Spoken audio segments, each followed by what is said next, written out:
Pemirsa, dugaan kecurangan pemilu terus digaungkan oleh Timnas Amin dan TPN Ganjar Mahfud. Kita akan bahas secara komprehensif malam hari ini bersama dengan para narasumber yang sudah tergabung bersama kami.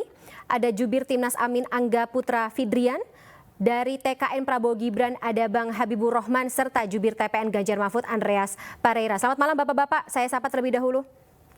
Selamat malam. Baik, saya ke Bang Andreas terlebih dahulu deh dari nomor urut 3, di mana kalau misalnya kita komparasi dengan pemilu-pemilu sebelumnya, Bang Andreas, apa yang membuat TPN Ganjar Mahfud atau Paslon 3 yakin bahwa saat ini ada terjadi kecurangan yang sistematis dan juga masif? Itu yang tadi dijelaskan oleh Pak Hamdan Zulfa itu gitu. Pada ada rentetan peristiwa-peristiwa sebelum terjadinya atau sebelum tanggal 14 Februari, artinya sebelum hari H pemilu, sampai dengan apa yang terjadi pada hari H pemilu dan proses penghitungan. Karena pemilihan umum itu merupakan satu kesatuan sistem. Jadi bagaimana kita lihat mulai dari peristiwa di MK, terus kemudian lanjutan sampai dengan proses hari H, kemudian penghitungan bahwa hari H itu ya bagaimana kita lihat bagaimana media-media bahwa satu putaran itu ya pasti akan terjadi. Kita juga dengar misalnya di beberapa diskusi-diskusi yang ya pada hari-hari sebelumnya orang sudah yakin bahwa akan terjadi sekian puluh persen, 58% kemenangan itu, terus kemudian dari hasil quick count, terus kemudian conditioning, prakondisi itu sudah diciptakan, kemudian bagaimana proses yang terjadi pada hari H dan penghitungan. Nah ini kan sekarang kan kita lihat misalnya si rekap ini kan, saya juga dapat laporan dari teman-teman di daerah yang cukup detail laporan yang disampaikan itu, yang berkaitan dengan soal teknologi IT yang ada di sistem yang dibangun oleh KPU gitu. Okay. Nah sehingga hal seperti ini tidak mungkin kita tidak teriak gitu, atau masyarakat tidak teriak gitu. Ini harus disampaikan gitu, karena seperti yang Pak Hamdan Zulfa sampaikan itu betul, ada indikasi-indikasi yang kuat yang ya tinggal bagaimana kita menyusun dari indikasi-indikasi membuktikan untuk kemudian menyampaikan bahwa apa yang terjadi itu ya seperti yang disampaikan oleh Pak Hamdan Zulfa itu gitu. Dan jadi, Bang Andreas sendiri dengan teman-teman tim TPN, proses pemilu ini harus diawasi betul gitu. Artinya ya mulai dari sebelum sampai hari H dan setelah hari H ini, sehingga demokrasi kita ini tidak tercederai dengan berbagai macam hal-hal yang kecurangan yang itu tadi yang disampaikan secara sistematis, masif dan terstruktur itu gitu. Apparently Bang Andreas, pengawasannya kita tidak bicara dulu soal bagaimana koalisi oposisi, tapi kita fokus pada bagaimana persoalan proses pemilu ini berjalan gitu. Oke, apparently pengawasannya juga perlu dipertanyakan Bang Andreas, sampai bisa dikategorisasikan hasil pemilunya itu terjadi kecurangan yang tadi terstruktur, sistematis dan juga masif. Sementara itu untuk Timnas Amin sendiri, Mas Angga, kabarnya menemukan 9 bentuk kecurangan. Lebih Mbak, kita per kemarin aja beberapa jam setelah pemilihan dilaksanakan gitu, kita menemukan 19 dan sekarang masih terus berjalan karena laporan terus masuk. Tapi kan itu terjadi pada saat pemilihan. Saya sepakat dengan Bang Andreas Pareira bahwa kecurangan itu, manufacturing consent itu terjadi bahkan pra pemilu, pra pencoblosan itu, di mana kita lihat ada narasi-narasi tentang 58%, ada narasi tentang satu putaran, ada personalisasi bansos, ada macam-macam. Jadi itu adalah sebuah sistem pra pencoblosan dan pasca. Kita juga menemukan banyak sekali laporan perbedaan, meskipun sirekap itu dianggap bukan bagian dari perhitungan resmi, tapi kan ketika misalnya sirekap ini nggak diawasi, ada banyak error di situ, nanti hasil akhirnya bisa jadi disepakati secara umum karena common sense gitu. Jangan sampai ini jadi hal yang disepakati, manufacturing consent, ini jadi hal yang dianggap wajar. Ini udah beberapa kali pemilu, kita selalu seperti ini gitu ya. Dari 2014, 2019, ini jadi hal yang harusnya disikapi serius dari awal. Dan itu tadi, investigasinya harus lengkap gitu dari pra bahkan gitu. Atas para menteri yang mempersonalisasi bansos itu harusnya ada hukuman. Atas voters buying, serangan fajar yang terjadi itu harus ada hukumannya gitu. Dan yang paskanya untuk apa? Untuk ini bukan tentang menang 1 atau 3 atau apapun, ini tentang perbaikan demokrasi kita gitu. Jadi ini yang harus jadi harus diperhatikan sama-sama gitu. Jadi bahwa nggak cuma tentang hasilnya, tapi prosesnya juga harus adil untuk semuanya gitu. Jangan sampai kita juga dengar gitu ya, ada aparat desa dan lain-lainnya yang dikerahkan dan lain-lainnya gitu ya. Itu yang membuat jangan-jangan kecurangannya yang sudah dimulai bahkan sebelumnya gitu. Itu yang juga harus jadi perhatian kita semua gitu untuk perbaikan demokrasi kita ya. Ini bukan tentang hasil menang-menangan pemilu, tapi perbaikan demokrasi kita, perbaikan sistem pemilu kita gitu. Baik Mas Angga, kalau gitu saya ke Bang Habib. Bang Habib, ada banyak indikasi kemudian laporan-laporan yang utamanya dikumpulkan oleh Timnas Amin dan juga TPN Ganjar Mahfud, tapi kita tidak bisa menafikan memang hasil dari quick count sementara ini menguntungkan paslon Prabowo dan juga Gibran di tengah banyaknya dugaan kecurangan. Kemudian juga saat ini bahkan ada aksi massa yang berlangsung di KPU untuk menuntut paslon yang Anda usung, Bang Habib, untuk didiskualifikasi. Iya, kalau soal daftar kecurangan atau pelanggaran, kami juga punya daftar yang mungkin yang lebih panjang daripada yang dipegang kubu paslon 1 atau paslon 3. Termasuk soal misalnya ada puluhan kotak suara yang dipaksa dibawa ke ke gubernuran di salah satu provinsi di Sulawesi.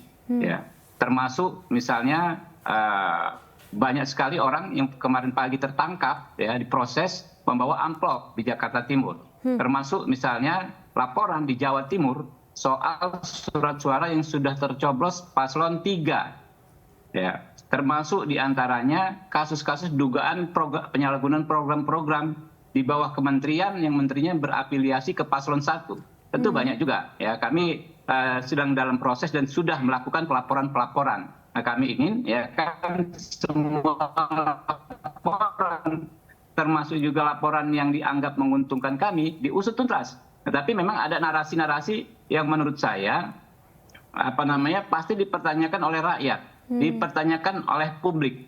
Misalnya tadi Pak Hasto bilang soal audit forensik. Kita nggak ngerti apa yang dimaksud audit forensik. Itu kan audit forensik itu kan terminologi dalam konteks transaksi keuangan. Apa yang mau diperiksa soal transaksi keuangan? Ya, lalu soal misalnya tadi Pak Ham dan Zulfa ya mempermasalahkan quick count. Padahal pihak yang menyelenggarakan quick count itu tidak ada urusannya dengan penyelenggaraan pemilu. Quick count itu yang menyelenggarakan adalah lembaga-lembaga survei yang bukan hanya independen, beberapa diantaranya bahkan berafiliasi dengan paslon yang didukung paslon 1 maupun paslon 3. Misalnya Carta Politika, kan itu diduga berafiliasi dengan paslon 3. Misalnya SMRC, itu kan diduga berafiliasi dengan paslon tertentu. Tinggal nanti diklarifikasi. Tapi hasil quick count-nya mereka sudah rilis hari ini. Saya baca detail sampai dengan metodologi ada, dan itu satu sama lain memiliki hubungan kemiripan. Beda 1%, 2% saja. Dan orang tahu ya kita ini kan kalau berpolitik harus juga dengan ilmu, kuasai ilmunya. Jadi jangan sekedar politik bondo nekat, apapun hasil yang tidak sesuai dengan keinginan kita propagandakan salah. Ya, harus ada bukti-bukti yang kuat ya. Kalau lembaga-lembaga survei itu lebih objektif ya, apa yang mereka sampaikan sama gitu loh. Itu nggak ada kaitannya dengan penyelenggaraan pemilu. Lalu misalnya gini, ya kan teman-teman mempersoalkan Sirekap. Kita tahu Sirekap itu bukan instrumen ya hukum dalam mengatur menjumlahkan kemudian mengumumkan hasil pemilihan. Sirekap itu nggak ada hubungan sama sekali. Memang banyak salah juga, betul diakui, tapi nggak ada hubungan. Yang paling penting itu adalah real count, penghitungan resmi ya, penghitungan nyata yang dilakukan oleh KPU di mana semua pasangan calon memiliki saksi pada tiap jenjang penghitungan, mulai dari TPS, PPK, kabupaten kota, provinsi, lalu nasional, semua ada saksi. Ya tinggal dipersoalkan saja. Tapi setahu saya, ya teman-teman mempersoalkan Sirekap. Ini namanya program seperti itu tentu banyak kekurangan dan itu harus kita perbaiki. Tapi itu tidak ada indikasi sama sekali dengan kecurangan. Lalu teman-teman, ya sepanjang saya mengikuti proses beracara di Mahkamah Konstitusi, baik pilkada maupun pilpres ya selama 15 tahun terakhir, setahu saya persoalan yang paling penting untuk dibongkar dengan untuk kalau kita memiliki tuduhan TSM ya adalah persoalan daftar pemilih tetap. DPT itu ya? ada masalah enggak? Kalau Anda tahu misalnya 2019 itu juga jadi bahan ya? 5 bulan 6 bulan kita sudah persoalkan puluhan juta DPT fiktif, DPT ganda, NIK yang anomali dan lain sebagainya. Nah, ada pemilu kali ini sama sekali nggak ada hal tersebut dipersoalkan. Karena apa? Karena sistem administrasi pemilu kita sudah bagus. Orang dengan KTP datang, NIK-nya dicek, ada bisa memilih. Nah, jadi menurut saya ya kalau teman-teman mau coba-coba ya silakan, itu hak konstitusional. Tapi ini pukulannya masih kurang signifikan gitu yang disampaikan teman-teman di media gitu. Baik. Bang Habib sendiri juga paham ya, karena kan 2019 kita tahu hasil dari pemilu 2019 juga sempat dikirimkan gugatannya ke Mahkamah Konstitusi, sempat ada perkara di Mahkamah Konstitusi. Tapi berarti ini saya ingin gali terkait dengan audit forensik yang dilakukan terutama dari TPN Ganjar Mahfud. Maksudnya apa dan apa saja yang menjadi materi audit forensik tersebut? Bang Andreas, tapi tahan dulu jawabannya. Bang Habib dan juga Mas Angga, kita akan teruskan dialog ini setelah jeda. Pemirsa, jangan kemana-mana. iNewsroom akan segera kembali sesaat lagi. Terima kasih pemirsa, Anda masih bersama dengan iNewsroom dan kami masih akan lanjutkan kembali dialog terkait dengan dugaan kecurangan yang terjadi dalam pemilu 2024. Masih bersama para narasumber kami, Bang Andreas Parera dari Paslon 03 atau TPN Ganjar Mahfud, kemudian Mas Angga Firdian dari Timnas Amin, serta Bang Habibur Rahman dari TKN Prabowo Gibran. Saya kembali ke Bang Andreas. Bang Andreas, audit forensik ini apakah yang dilakukan khususnya oleh TPN Ganjar Mahfud, apakah sudah membuahkan hasil, apa-apa saja alat bukti yang dikumpulkan? Jadi gini, audit itu kan biasanya digunakan di dalam ilmu keuangan, pembukuan, jadi pemeriksaan. Sementara forensik itu menyangkut di dalam ilmu kedokteran itu ya mayat. Jadi ada objek yang sudah ada yang akan diperiksa gitu, diperiksa untuk secara intensif untuk kemudian dibuktikan gitu. Jadi kita lihat nanti bagaimana perkembangan di dengan pemeriksaan yang intensif itu untuk membuktikan objek-objek yang kita lihat di dalam proses peristiwa-peristiwa yang berkaitan dengan pelanggaran-pelanggaran yang sistematis, terstruktur. Nah ini nanti kemudian akan disampaikan gitu. Jadi tapi sejauh ini Bang Andreas, waktu. Kenapa? Sejauh ini bukti-buktinya mengarah menguntungkan salah satu paslon atau bagaimana? Kita bicara untuk kepentingan jalannya proses pemilu yang demokratis. Itu yang paling penting gitu. Sehingga masyarakat yang gelisah, masyarakat yang seperti tadi orang berdemo karena merasa ada anomali di dalam dalam peristiwa-peristiwa yang berkaitan dengan pemilu ini bisa tersampaikan bagaimana peristiwa-peristiwa itu bisa terjadi gitu. Oke, Bang Andreas, itu yang termasuk anomali jumlah suara bagi PDIP dan juga bagi Ganjar Mahfud. Semuanya, karena kalau hal yang berkaitan dengan terstruktur, sistematif dan masif itu tentu mempunyai rangkaian gitu. Ya, soalnya Pak Ganjar sendiri curiga yang kemudian bermuara pada satu tujuan, yaitu tujuan yang sifatnya tentu negatif gitu. Disitulah pembuktian itu akan dilakukan gitu. Jadi kita lihatlah bagaimana proses ini akan berjalan. Bung Habibur Rahman itu kan orang hukum kan, dia tahu soal itu gitu. Dan saya kira hal itu biasa dilakukan di dalam proses-proses untuk pembuktian suatu peristiwa kalau di dalam bidang hukum, dan ini sedang berjalan gitu. Tapi kalau komparasi dengan 2019, Bang Andreas, ya kita lagi-lagi melihat proses yang terjadi di 2019 deh khususnya. Kemudian di 2024 ada pattern tertentu yang ya kalau dari kacamata Bang Andreas sendiri itu memang benar mengundang kecurigaan? Jadi gini Cindy, tiap peristiwa itu punya keunikan. Dan perkembangan dengan perkembangan ilmu dan teknologi yang berkembang seperti sekarang itu, mungkin ada hal-hal yang semirip, tapi dengan perkembangan ilmu dan teknologi yang seperti sekarang terjadi, pasti ada hal-hal yang lebih khusus gitu. Nah ini yang harus ditemukan dan dibuktikan untuk kemudian disampaikan di fakta-fakta itu gitu. Baik. Saya ke Mas Angga. Mas Angga, terutama kalau misalnya kita melihat bagaimana media sosial saat ini circulating gitu, saya memantau ada perbedaan antara jumlah suara maksud kami yang ada di hasil Sirekap, kemudian quick count dengan yang dikumpulkan oleh Timnas Amin, jumlah suara bagi Anies dan juga Muhaimin, Pak Anies dan juga Gus Muhaimin. Gimana? Ya, kalau yang kita kumpulkan ini kan laporan dari saksi-saksi di daerah gitu ya, dan ini masih berjalan. Juga di Sirekap juga masih jalan. Dan banyak yang menemukan gitu ya, banyak yang menemukan kejanggalan. Dan saya nggak bilang ini bukan hanya untuk paslon 1, 2, 3 gitu. Semuanya berarti ada hal yang salah di sistem gitu, di algoritmanya tuh ada yang salah, dan itu juga sudah ditemukan oleh tim IT dari Timnas Amin gitu. Jadi itu yang membuat ini kok setiap tahun tuh masalahnya sama sih gitu. Ini nggak serius apa enggak sih gitu. Dan itu tadi bahwa kecurangan, keabnormalan ini gitu ya, itu nggak cuma bicara tentang hasil yang ada sekarang gitu.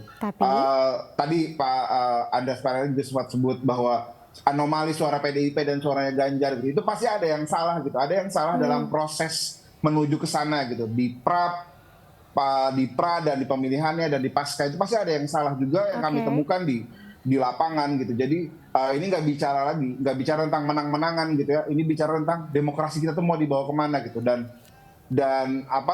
ya mungkin Bang Andreas Parelli juga merasakan hal yang sama gitu. 1 dan 3 ini bukan ngelawan Prabowo, sebenarnya kita ngelawan negara gitu. Jadi ini yang harus jadi perhatian semua orang gitu, dan masyarakat, supaya terang nih demokrasi kita mau dibawa kemana gitu. Terlepas dari pemenang hasil quick count atau penghitungan sementara ini paslon 2 Prabowo Gibran, Mas Angga. Iya, itu terlepas dari itu semua gitu. Kita masih optimis, kita masih teman-teman di lapangan tetap bergerak. Semuanya baik yang mengumpulkan kecurangan, mengumpulkan keabnormalan gitu, baik yang juga melaporkan hasil C1 yang dikumpulkan dari para saksi, itu masih tetap bergerak. Kita masih optimis. Kita lihat hasilnya nanti di KPU. Tapi ya itu tadi, jangan sampai hasil di KPU itu dikontrol sama narasi yang ada di sekarang gitu. Seakan-akan semuanya baik-baik saja, seakan-akan semua tidak ada masalah, seakan demokrasi kita baik-baik saja, padahal enggak gitu. Gitu kira-kira. Kalau misalnya hasil di KPU nanti, penghitungan suara secara real tidak sesuai dengan ekspektasi, Mas Angga? Ekspektasi siapa gitu? Kalau misalnya yang nggak sesuai itu ekspektasinya paslon 2 kan yang ditanya harusnya paslon 2. Ekspektasi Timnas Amin. Bagi kami adalah Pak Anies sudah menyampaikan bahwa hasil resmi KPU nanti itu harus kita terima apapun hasilnya. Gugatan juga harus tetap dilakukan kalau misalnya itu ada yang tidak tepat gitu ya. Tapi bagi kami ketika misalnya hasilnya sudah resmi, KPU sudah memutuskan, MK sudah memutuskan, misalnya pengadilan sudah memutuskan, ya kita harus terima itu sebagai fakta demokrasi kita sekarang gitu. Tapi itu bukan berarti demokrasi kita baik-baik saja gitu. Itu yang harus digarisbawahi. Soalnya Pak Anies sendiri, kita nggak baik-baik saja. Baik, Pak Anies sendiri juga menggarisbawahi gitu, siapapun yang menang secara fair. Ya, itu ya, nanti kita bicara harus, fairness kita kan harus di sini. Mengikuti prosesnya. Kita harus nunggu sampai prosesnya gitu ya. Nanti kan kita juga nggak tahu di pengadilan akan memutuskan seperti apa. Apakah prosesnya pengadilan juga nanti fair gitu misalnya. Kalau misalnya itu semuanya fair and square, tidak ada abnormal lagi, ya udah itu yang hal yang harus kita terima gitu. Secara bersama ya. Sebagai fakta sejarah demokrasi kita gitu. Baik, baik. Bang Habib, ini saya juga jadi penasaran sebenarnya saat ini kondisi di Paslon 2 sendiri bagaimana dengan banyaknya narasi yang muncul saat ini menduga ada indikasi kecurangan yang tadi terstruktur, sistematis dan juga masif. Sementara hasil quick count dan juga recap sementara ini menguntungkan Pak Prabowo dan juga Mas Gibran. Tapi kalau dari Paslon 2 sendiri dengan banyaknya tadi bukan kecurigaan sih, banyaknya narasi-narasi yang kita tidak bilang mendegradasi ya, tapi ya ini kemenangan yang hitungannya jadinya dipertanyakan. Dari 02 sendiri bagaimana? Bang Habib? Boleh di-unmute Bang Habib? Gawainya. Bos, Anda mau berbicara, Anda yang jadi pembicara atau Anda ingin host jadi bertanya gitu loh? Bertanya Bang Habib. Ya saya bicara ya. Monggo, monggo. Oke, jadi kita kan bisa paham, ya kita ini kan bukan baru menghadapi situasi seperti ini. Sebagaimana disampaikan oleh Prof. Mahfud 2019, bagi yang kalah, KPU itu nggak ada benarnya, pasti selalu salah. Ya. Jadi kalau Anda katakan misalnya banyaknya narasi, itu narasi dari siapa dulu? Rakyat kita juga kan bisa menilai, rakyatnya sudah cerdas. Kalau dikatakan hari ini ada berapa ratus orang yang berdemo di depan Bawaslu, di depan KPU. Itu jangan-jangan nanti bisa membangkitkan macan tidur. Bisa jadi besok ada 10.000 atau 10 kali lipat masa yang berdemo dengan tuntutan yang sebaliknya. Karena masyarakat melihat pemilu ini sudah berjalan secara garis besar dalam koridor demokrasi. Nah, makanya benar saya sepakat dengan Bung Angga ya. Anda jangan dorong-dorong ya teman-teman juga ya dengan narasi-narasi yang nggak ada ukurannya. Yang ada ukurannya itu adalah di ranah hukum, di Bawaslu, di Mahkamah Konstitusi. Itu yang bisa ditempuh. Kita akan hormat, kita akan respect kalau teman-teman tempuh jalur itu. Tapi kalau tanggung narasi seolah-olah kita punya bukti yang sebaliknya jauh lebih banyak, ngapain kita berdebat kusir soal hal tersebut? Ya, jadi misalnya begini, ya persoalan asumsi semua kan yang tadi disampaikan soal anggapan bahwa ada proses sebelumnya. Kan sebetulnya ada tahapan. Kalau kita pahami pasal 93 di Undang-Undang Pemilu, ada yang namanya sengketa milu. Macam-macam. Ada sengketa tata usaha negara pemilu. Itu bisa ditempuh sejak awal. Ya. Oke, misalnya mempersoalkan kembali keabsahan Mas Gibran. Kita tahu kok sudah begitu banyak putusan pengadilan yang ditolak karena mempersoalkan perkara tersebut. Tetapi proses adjudikasi di pemilu nggak pernah ada. Nggak pernah ada proses sengketa administrasi pemilu terkait pencalonan tersebut. Sehingga ketika sekarang pemilu sudah dilaksanakan, ya kemarin teman-teman membangun ya ada teman-teman yang membangun narasi negatif soal pencalonan Gibran. Rakyat sudah membuat putusan, ya bahkan rakyat ekstrim, publik itu ekstrim. Tadinya kita diperkirakan hanya meraih 52% suara, langsung jadi 58%. Ini kan bentuk perlawanan rakyat yang real terhadap narasi-narasi negatif yang dibangun, termasuk oleh juga teman-teman media. Jadi itu keuntungan sendiri. Begitu dahsyatnya penggiringan opini bahwa pemilu ini bermasalah, pencalonan Gibran bermasalah, de facto elektabilitas Pak Prabowo dengan Mas Gibran itu melonjak ya dari 30 sekian persen menjadi 58% pada saat pemilihan gitu. Nah ini kan rakyat yang bicara, publik yang bicara. Nah silahkan saja kalau dianggap masih ada masalah, tapi kita sama-sama paham lah kalau di MK, kalau Anda berangkat dengan anggapan, Anda berangkat dengan kesan, Anda berangkat dengan asumsi, yaitu saya ini berpengalaman baik Presiden SBY, ya, Presiden Jokowi yang jadi presidennya ya, itu sudah patternnya begitu. MK itu nggak akan nggak akan bisa digiring dengan kesan, dengan anggapan, dengan asumsi. Pasti harus dengan bukti-bukti yang nyata. Ya silahkan saja teman-teman, kan ini masih ada waktu. Disiapkan saja dan saya siap hadir dari paslon Prabowo Gibran, siap hadir di MK pihak terkait bersama-sama dengan KPU RI. Oke, dari TKN sendiri juga kabarnya kan juga sedang mengumpulkan ya bentuk-bentuk kecurangan yang ada di lapangan, Bang Habib. Iya, itu dia saya sampaikan. Pada saat hari H saja sudah banyak sekali perkara laporan-laporan yang masuk dan kami identifikasi, kami lakukan tindak lanjutnya sesuai dengan hukum. Oke. Nanti kita beradu di di persidangan Mahkamah Konstitusi. Oke, baik. So, kita semuanya berarti sepakat ya, maksudnya baik dari paslon nomor urut 1, 2, dan juga 3 menemukan adanya indikasi kecurangan yang terjadi di berbagai wilayah Indonesia selama pelaksanaan pencoblosan pemilu 2024. Dan ini tentunya menjadi sebuah perhatian sendiri karena kita tidak mau dong pesta demokrasi kita dikotori oleh tindakan-tindakan yang tadi. Baik. Kita ucapkan terima kasih dulu kepada Bang Andreas, Mas Angga, dan juga Bang Habibur Rahman dalam waktunya bersama kami di iNewsroom malam hari ini. Salam sehat selalu, sampai jumpa Bapak-Bapak.